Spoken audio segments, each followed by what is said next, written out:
The lights went out across Meadowbrook Estates at exactly 3:17 p.m. on a sweltering August afternoon, and I watched from my porch as every air conditioner, refrigerator, and Wi-Fi router in the subdivision died simultaneously.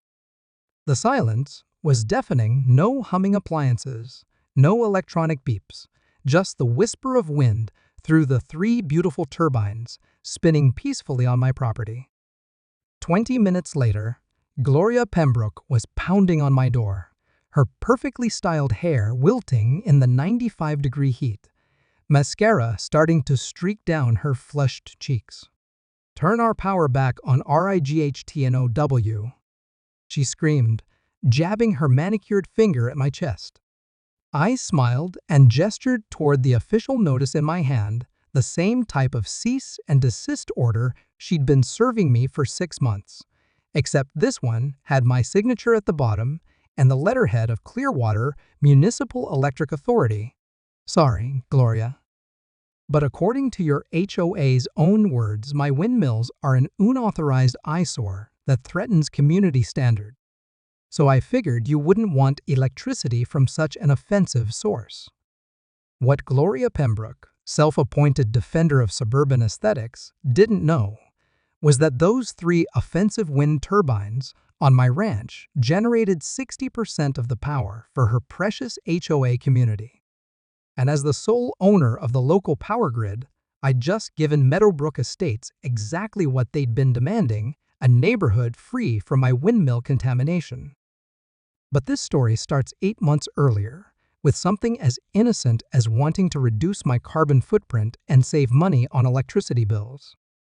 I'd inherited the 40-acre ranch from my grandfather in 2018, along with his cattle operation and a deep respect for living off the land. The property had been in our family since 1952, long before Meadowbrook Estates was even a developer's dream. When the subdivision sprouted up around us in the 1990s, we'd been grandfathered in under agricultural zoning, which meant we could pretty much do whatever we wanted with our land, as long as it was farm-related. By 2023, I decided to modernize the operation. Climate change was making cattle ranching more expensive, and my background in electrical engineering made me realize that our constant wind could be turned into a revenue stream instead of just something that rattled the barn doors. I spent months researching wind turbine options, consulting with environmental engineers, and designing a system that would not only power my ranch operations, but potentially sell excess electricity back to the grid. The 3 turbines I selected were beautiful pieces of technology, sleek white towers rising 120 feet into the sky, with blades that turned lazily in even the gentlest breeze. What I didn't realize was that I was also investing in the most expensive lesson of my life about HOA overreach and the dangers of underestimating your enemies. The first sign of trouble came during the installation process. I was out in my north pasture, watching the crane crew position the first turbine base, when I heard the familiar click of heels on gravel behind me.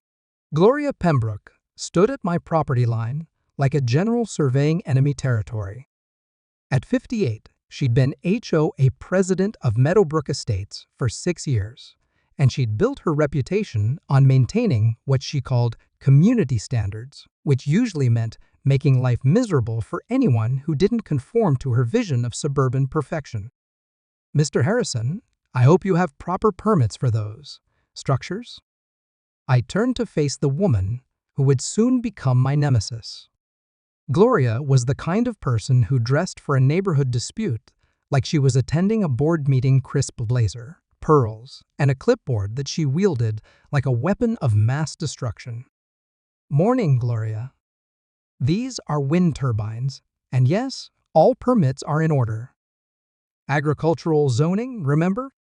Her smile had the warmth of a January morning.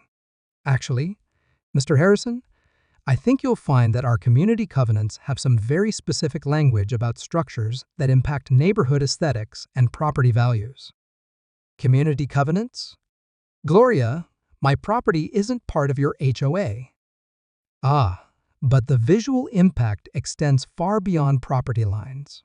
Section 847C of our architectural guidelines clearly states that any structure visible from HOA properties requires advance approval from our design review committee. I stared at her, trying to process the audacity of someone claiming authority over structures on land she didn't own, built by someone who'd never signed her precious covenants. You're not serious. Mr. Harrison, I'm always serious about protecting our community's investment. These industrial eyesores will destroy property values throughout the neighborhood.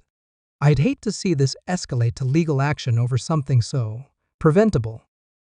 That afternoon, I called my attorney, Rebecca Santos, who'd handled my grandfather's estate and various ranch legal issues over the years. Rebecca, can an HOA really regulate structures on property that's not part of their association? There was a long pause. Not directly, no. But they can try to claim visual pollution's damages or argue that your structures constitute a nuisance affecting their members' property values. It's usually bullshit, but it can be expensive bullshit to fight. How expensive? Depends how far they're willing to push it. If they file for an injunction claiming your windmills are damaging their property values, you could be looking at years of litigation and tens of thousands in legal fees. That night, I stood on my porch, looking at my 3 wind turbines spinning silently against the star-filled sky, and I wondered if I'd bitten off more than I could chew. I was about to find out just how vindictive Gloria Pembroke could be. The first violation notice arrived 3 days later, certified mail with all the legal ceremony Gloria could muster.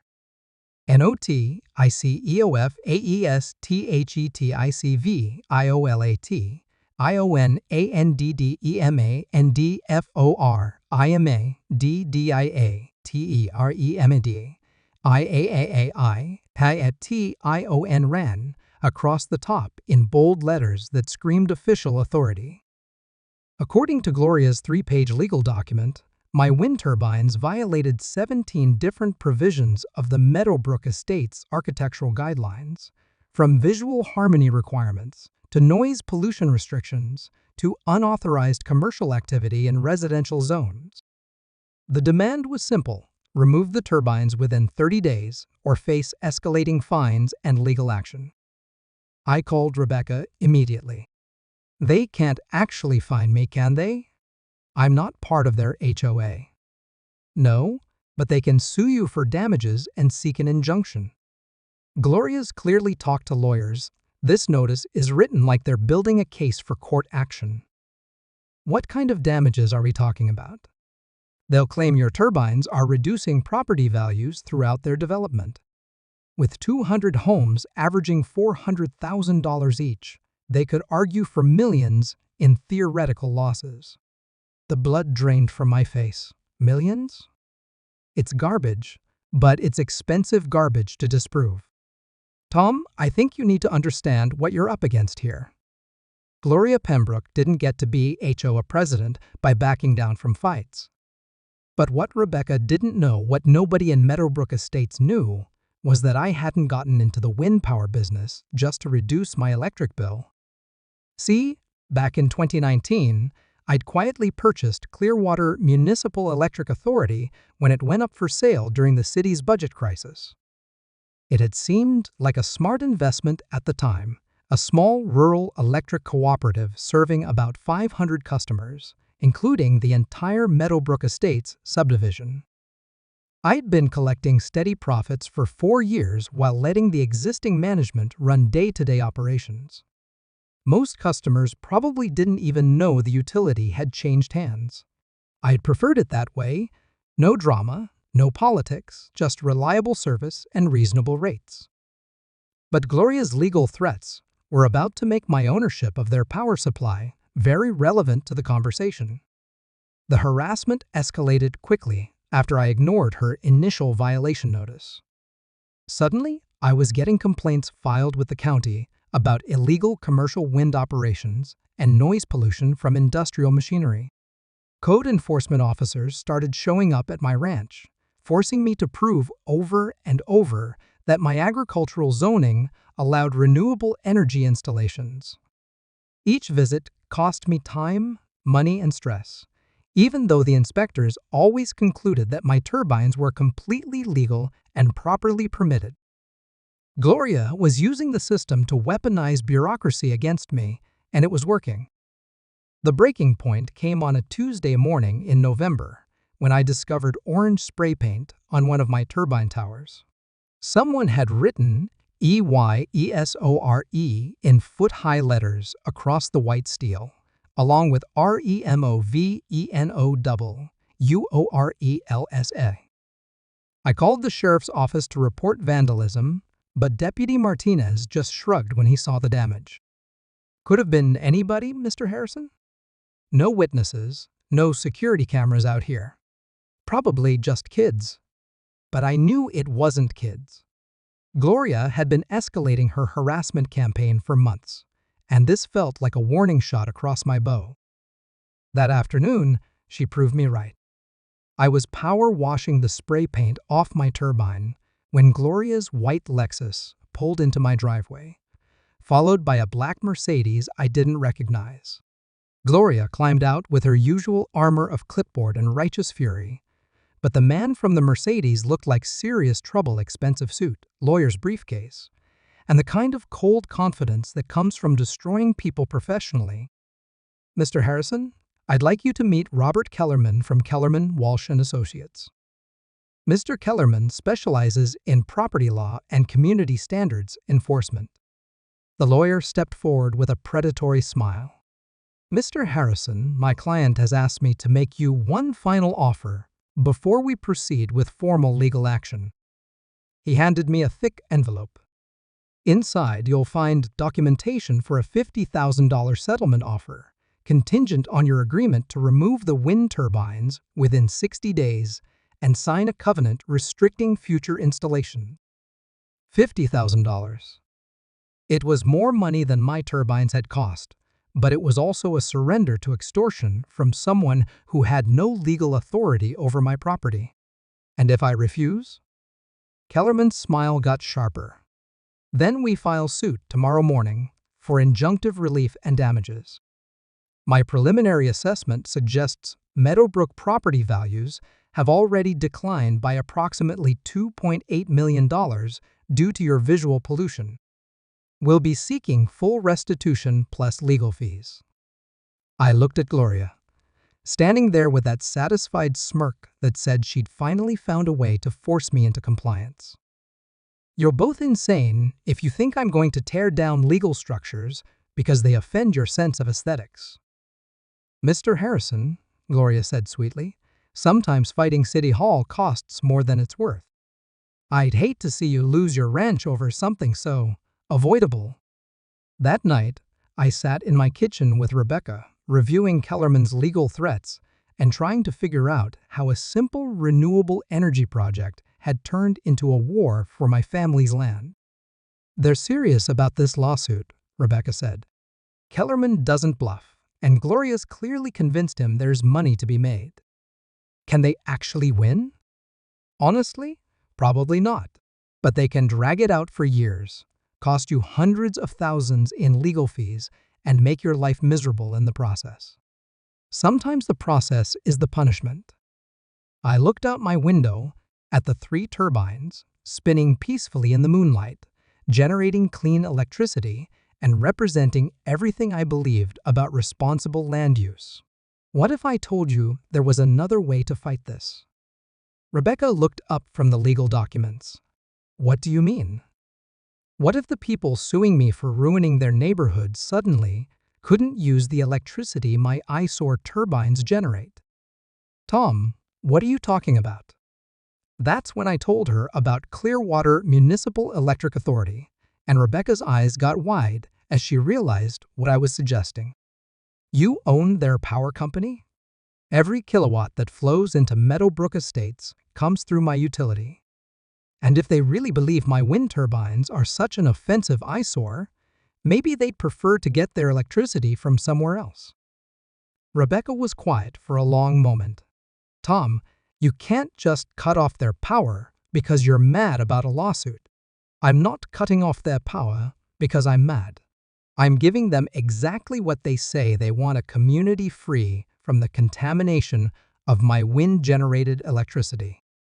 That's actually brilliant and completely legal as long as you give proper notice and follow utility regulations.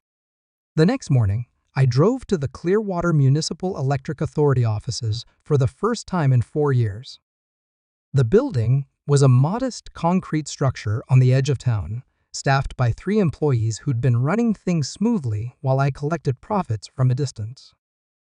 "Mr. Harrison, we weren't expecting you," said Janet Morrison, the office manager who handled customer service and billing.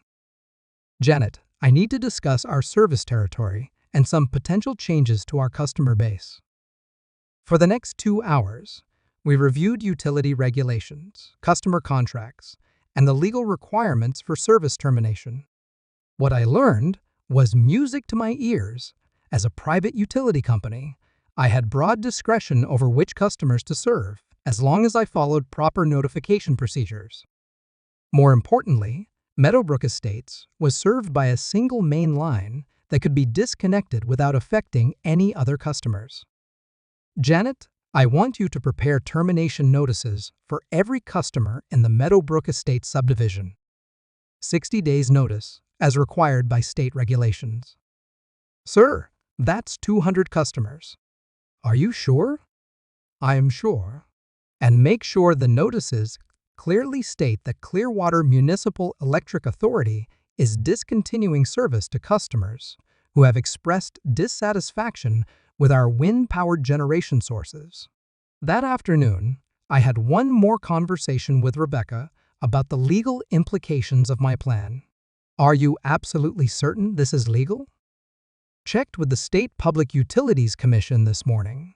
Private electric cooperatives have broad discretion over customer selection, especially when customers are actively working to damage the utility's infrastructure or business operations. Gloria's lawsuit, claiming my turbines are worthless eyesores, actually helps establish her dissatisfaction with wind-generated power. And you're giving them proper notice? 60 days, as required by law.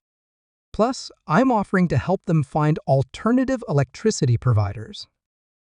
I smiled grimly. Of course, the nearest alternative provider would require them to pay for about 12 miles of new power lines. But that's not my problem. Rebecca shook her head with the kind of admiration lawyers reserve for perfectly legal revenge schemes. "Tom, this is either brilliant or completely insane. Possibly both." The termination notices went out the next Monday, and Gloria's reaction was everything I'd hoped for and more. My phone rang at 6:47 a.m., and Gloria's voice was so shrill it could have shattered glass. "WHATDO, YUTHINKY, your EDOING? Good morning, Gloria. I assume you received your service termination notice from Clearwater Municipal Electric? YUCANCUTOFFOURPOWUAR. Actually, I can. You've spent months telling anyone who'll listen that my wind turbines are offensive eyesores that damage your community. So I figured you wouldn't want electricity generated by such offensive sources." There was dead silence on the line. You own the power company? Every kilowatt that's been keeping your air conditioning running and your refrigerators cold for the past 4 years. Funny how these things work out. This is extortion. I'll have you arrested. Gloria, this is customer service. You don't like my product, so I'm discontinuing your service. Free market economics at its finest. I hung up and poured myself a cup of coffee, wondering how long it would take for Gloria to realize she'd picked a fight with the wrong person. The answer was about 6 hours. That afternoon brought a parade of official-looking cars to my ranch driveway. First came Gloria in her white Lexus, followed by what appeared to be half the Meadowbrook Estates HOA board. Behind them was Robert Kellerman's black Mercedes, and bringing up the rear was a van from Channel 7 News. I watched from my porch as this convoy of outraged suburbanites parked in my gravel driveway, and I had to admire Gloria's tactical thinking. She was trying to turn this into a public relations war, painting me as the villain who was holding an entire neighborhood hostage over a petty dispute. Unfortunately for Gloria, she'd forgotten to check whether I actually owned the moral high ground in this fight. The news crew set up their equipment, while Gloria organized her supporters into what looked like an angry mob. I could hear fragments of their strategy session, words like monopoly abuse and utility terrorism and corporate bullying. Finally, the reporter approached my porch with her camera crew in tow. "Mr. Harrison, I'm Jessica Chen from Channel 7 News. Would you like to comment on accusations that you're using your ownership of the local power company to retaliate against neighbors who complained about your wind turbines?"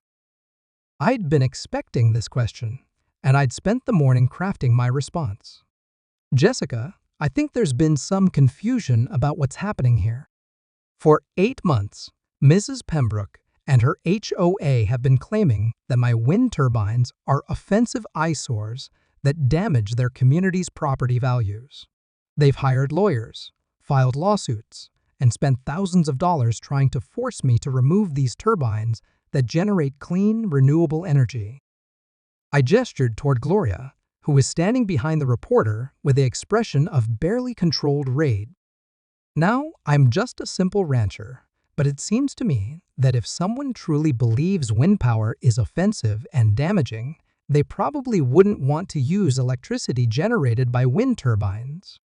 So I'm giving the Meadowbrook community exactly what they've been asking for, a neighborhood free from wind power contamination. Jessica turned to Gloria. "Mrs. Pembroke, is it true that your HOA has been trying to force Mr. Harrison to remove his wind turbines?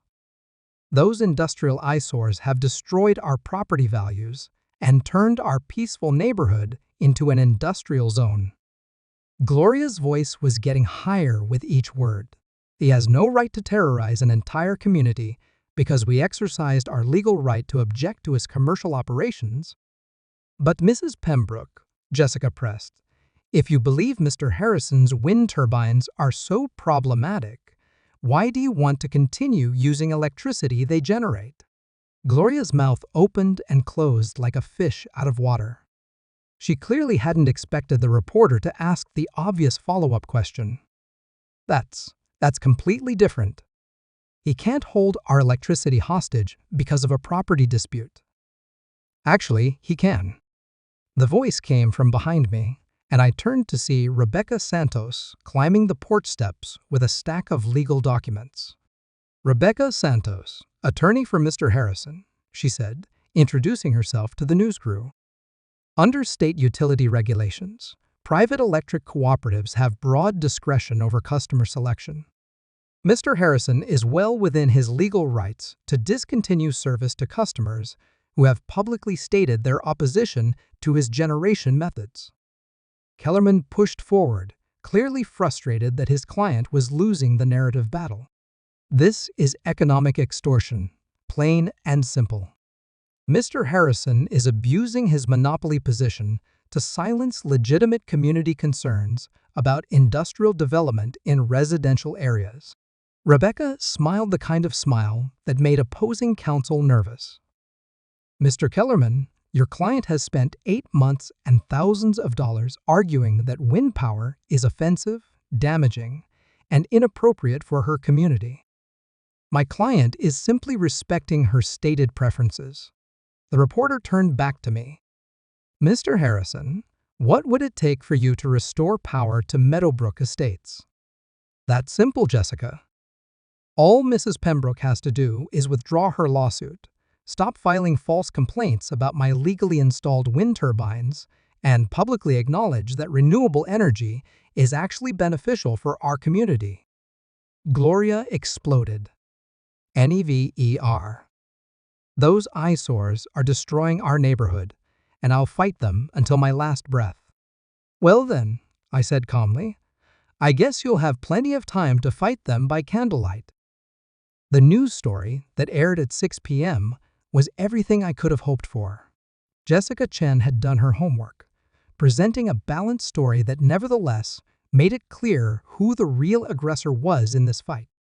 The segment opened with beautiful aerial footage of my 3 wind turbines spinning gracefully against the sunset, generating clean electricity for the surrounding community. Then it cut to Gloria's angry rant about industrial eyesores and her threats to sue me into oblivion. The kicker came when Jessica presented the timeline: months of HOA harassment, legal threats, and attempts to force me to remove legal, permitted renewable energy installations. Then my response offering to respect their stated opposition to wind power by disconnecting their wind-generated electricity. By 7 p.m., my phone was ringing with calls from environmental groups, renewable energy advocates, and other landowners who'd been bullied by HOAs. The story was spreading on social media with hashtags like WindPowerRevenge and HOA Overreach. But the best call came at 9:30 p.m. from Danny Rodriguez, my old college roommate, who now worked as an energy consultant for the state. "Tom, you magnificent bastard, do you have any idea what you've done?" Hopefully taught an HOA president not to mess with renewable energy? Bigger than that. The governor's office just called asking for details about your situation. Apparently, you've become the poster child for landowner rights versus HOA overreach. The renewable energy lobby is talking about using your case to push for legislation protecting wind and solar installations from frivolous HOA lawsuits. I sat back in my chair, realizing that my personal war with Gloria Pembroke was becoming something much larger. What does that mean? It means you just became the most famous wind farmer in the state. And Gloria Pembroke just became the face of everything people hate about power, drunk HOA boards. The next morning brought a development I hadn't expected: a reconciliation visit from 3 Meadowbrook Estates residents who weren't part of Gloria's inner circle. Sarah Martinez, Jim Chen, and Bob Thompson showed up at my door looking embarrassed and carrying what appeared to be a peace offering homemade cookies and a bottle of wine. "Mr. Harrison," Sarah began, "we wanted to apologize for Gloria's behavior and ask if there's any way to resolve this situation." "We never supported the lawsuit," Jim added. "Most of us think your wind turbines are actually pretty cool. We just didn't know how to stop Gloria from speaking for the entire neighborhood." Bob nodded agreement. The truth is, Gloria's been a problem for years. She treats the HOA like her personal kingdom, and most of us are afraid to challenge her because she makes life hell for anyone who opposes her. I invited them onto my porch, curious to hear the perspective of residents who weren't part of Gloria's war council. "So why hasn't anyone run against her for HOA president?" Sarah laughed bitterly.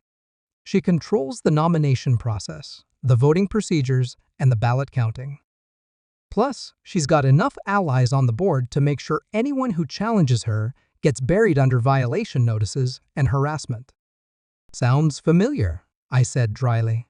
"The thing is," Bob continued, "about 70% of the neighborhood actually supports renewable energy. We're tired of high electric bills and want to do our part for the environment. Gloria's anti-wind crusade doesn't represent most of us." Jim leaned forward. "What would it take to get our power restored? Because frankly, most of us would rather have Gloria removed as HOA president than have your turbines removed from your property." That gave me an idea. What if I told you there was a way to solve both problems at the same time? Over the next hour, I outlined a plan that would require courage from the reasonable residents of Meadowbrook Estates, but could permanently solve the Gloria problem while protecting renewable energy rights for everyone. "Here's what I'm thinking," I said. "I restore power to everyone who publicly supports renewable energy and signs a petition calling for new HOA leadership. Gloria and her hardcore supporters can stay disconnected until they're ready to join the 21st century. Sarah's eyes lit up. So you'd basically be forcing a community-wide referendum on Gloria's leadership? And on renewable energy support, I added. Anyone who signs the petition gets their power back immediately. Anyone who supports Gloria's anti-wind lawsuit stays disconnected. Bob was grinning. That's brilliant. You're turning Gloria's own tactics against her using economic pressure to force political change. Plus, Jim added, most people will sign the petition just to get their air conditioning back. Gloria's support will collapse within a week. We shook hands on the plan, and that afternoon, Sarah, Jim, and Bob began what they called the Lights On for Leadership campaign. The petition was simple and straightforward. We, the undersigned residents of Meadowbrook Estates, support renewable energy development and call for new leadership in our HOA that represents the values of environmental responsibility, neighbor cooperation, and community respect. Within 48 hours, they had 127 signatures out of 200 households. I began restoring power to petition signers immediately, and the psychological effect was devastating for Gloria's position. As house after house got their electricity restored, the pressure mounted on holdouts to choose between loyalty to Gloria and basic modern conveniences. By day 4, Gloria was down to about 30 supporters, mostly her board cronies and elderly residents who were afraid of retaliation. That's when Gloria made her biggest mistake yet.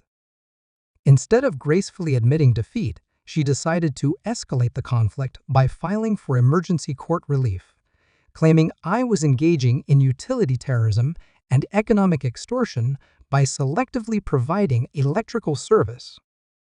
The hearing was scheduled for Friday morning in county court, and Gloria showed up with Robert Kellerman and what looked like a small army of expert witnesses ready to testify about the horrors of conditional electricity service.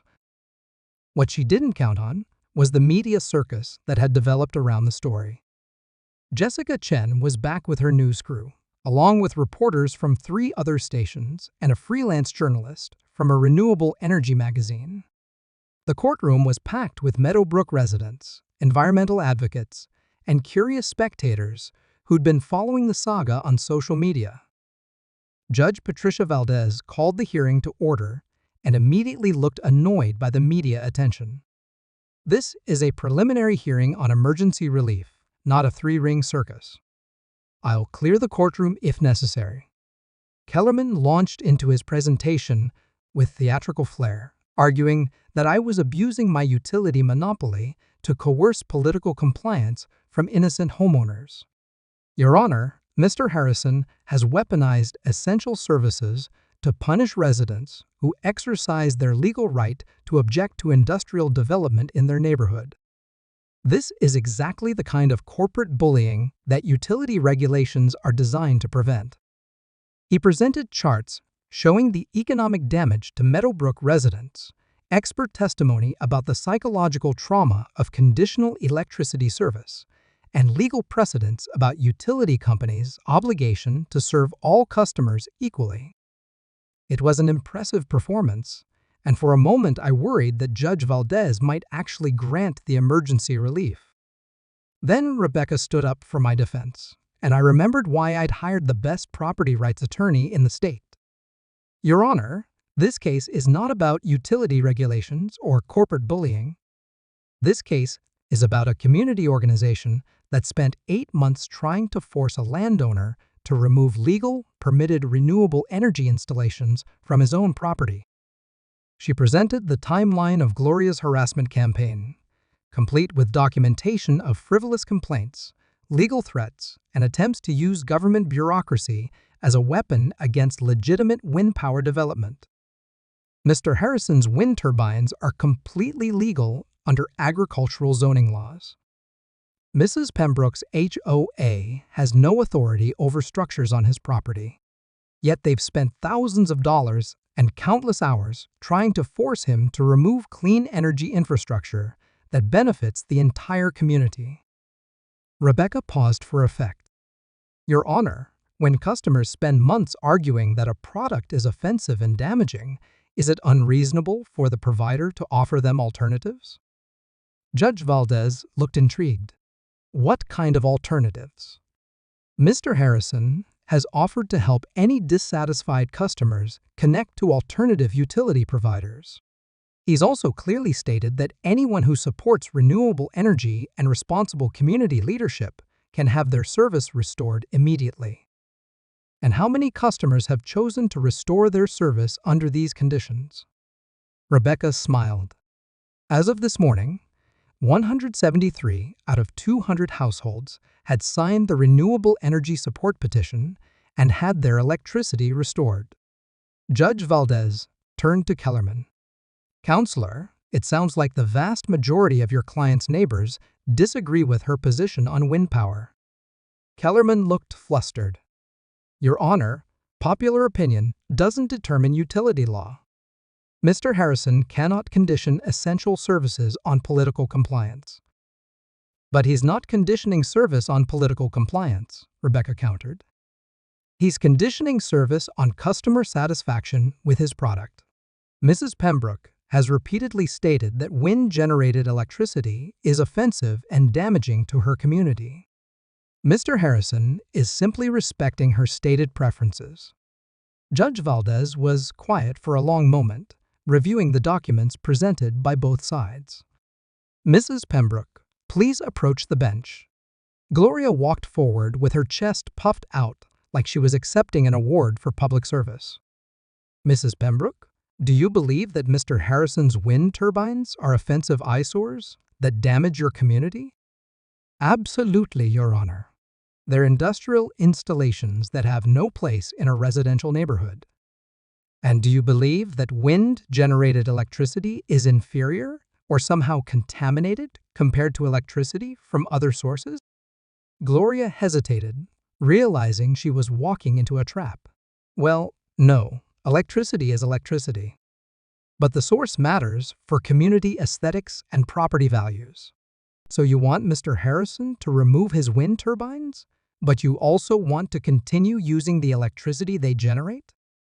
The courtroom was dead silent as Gloria struggled to answer the obvious logical contradiction. Your Honor, those are two separate issues. Community aesthetics and utility service are governed by different regulations. Judge Valdez nodded slowly. I see. So you believe Mr. Harrison should be required to provide you with electricity generated by equipment you're trying to force him to remove from his own property? That's not how I'd phrase it, but, Mrs. Pembroke, I'm going to deny your request for emergency relief. Mr. Harrison is operating well within his rights as a private utility owner, and frankly, his position seems more logically consistent than yours. The gavel came down, and I watched Gloria's face crumble as she realized she'd just lost her last legal avenue for forcing me to surrender. But Judge Valdez wasn't finished. Furthermore, I'm troubled by the pattern of harassment documented by the defense. Using community organizations to target lawful renewable energy installations raises serious questions about abuse of process and potential civil rights violations. She looked directly at Gloria. Mrs. Pembroke, I strongly suggest you reconsider your position on this matter before it escalates to federal court under anti-SLAPP statutes. As we filed out of the courtroom, Rebecca whispered to me, Tom, you just won more than a utility dispute. You just established legal precedent for protecting renewable energy from HOA harassment. The aftermath of the court hearing was swift and complete. Within 24 hours, 7 more Meadowbrook residents had signed the renewable energy petition and gotten their power restored. Gloria's hardcore support base was down to less than 20 households, mostly board members who were too invested in the fight to back down gracefully. But the real victory came 3 days later when Sarah Martinez called with news about the emergency HOA meeting. Tom, you're not going to believe this. The board voted 6-1 to remove Gloria as president and withdraw the lawsuit against your wind turbines. What was the one dissenting vote? Gloria herself. Everyone else was terrified about potential federal civil rights charges and wanted to distance themselves from her crusade. The new HOA president was Jim Chen, one of the original peacemakers, who'd visited my ranch with cookies and wine. His first official act was to pass a resolution supporting renewable energy development and establishing new procedures to prevent future harassment of community members. Within a week, every household in Meadowbrook Estates had their electricity restored, including Gloria's. I'd made my point about customer satisfaction and product preference, and I had no interest in punishing ordinary residents for their former president's extremism. But Gloria herself never signed the renewable energy petition. 6 months later, I was having coffee on my porch when I saw a familiar white Lexus pull into my driveway. Gloria climbed out looking older, tired, and completely defeated. She walked up to my porch without her usual armor of clipboard and righteous fury, and for the first time since I'd known her, she looked like a normal person instead of an HOA enforcement machine. "Mr. Harrison, I wanted to apologize." I gestured to the chair next to me. "Have a seat, Gloria." She sat down heavily, staring out at my 3 wind turbines, spinning peacefully in the afternoon breeze. "I was wrong about the windmills. They're actually quite beautiful. What changed your mind?" "The electric bill." She laughed bitterly. "After you disconnected us, I had to switch to the regional power company. My monthly bill went from $180 to $340, and most of their electricity comes from coal plants instead of renewable sources." We sat in comfortable silence for a moment, watching the turbine blades turn slowly against the blue sky. I think I forgot somewhere along the way that being HOA president was supposed to be about helping the community, not controlling it. "It happens," I said. "Power can be addictive." I cost myself thousands of dollars in legal fees, destroyed my reputation in the neighborhood, and nearly got myself sued by the federal government, all because I was too stubborn to admit that renewable energy was actually good for our community. Gloria stood up to leave, then paused. "For what it's worth, your wind farm has become something of a tourist attraction. People drive by just to see the turbines that stood up to an HOA. There's even a Facebook group called Friends of the Meadowbrook Windmills." After she left, I walked out to my north pasture, where the 3 turbines stood tall against the evening sky. In the distance, I could see the lights of Meadowbrook Estates, 200 homes, powered by clean, renewable electricity generated right here on my ranch. My phone buzzed with a text from Danny Rodriguez. "Saw the news article about your wind farm. Governor wants to meet with you about statewide renewable energy protections. You've become the poster child for landowner rights." I smiled, remembering that cold morning 8 months ago when I'd watched the crane crews install my first wind turbine, thinking I was just trying to reduce my electric bill and help the environment. Instead, I'd accidentally started a revolution against HOA overreach and established